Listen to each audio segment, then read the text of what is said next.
Kapuso primetime Princess Barbie Forteza, gikabiliban sa fans tungod sa iyang pagdala sa karakter nga si Monique sa Maging Sino Ka Man. Gani ang behind the scenes sa iyang internalization nagtrending sa social media. Niadto miaging Biyernes nga episode sa Maging Sino Ka Man atong nasaksihan ang maaksyon ug agaw buhay nga eksena kung asa nagsakay og motorsiklo si Barbie hangtod nga nahulog kini sa tulay ug miadto sa lapukan.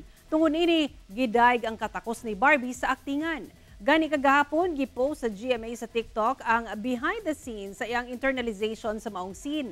Makita nga sa pagpangandam pa lang, nabati na ang emosyon ni Monique. Miabot na sa kapin 4.5 million views ang mga BTS footage.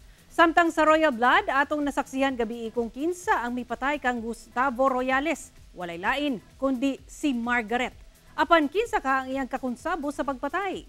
Karang atong atangan sa ulahing upad kagabi sa Royal Blood, pagkahuman sa Maging Sino Ka Man.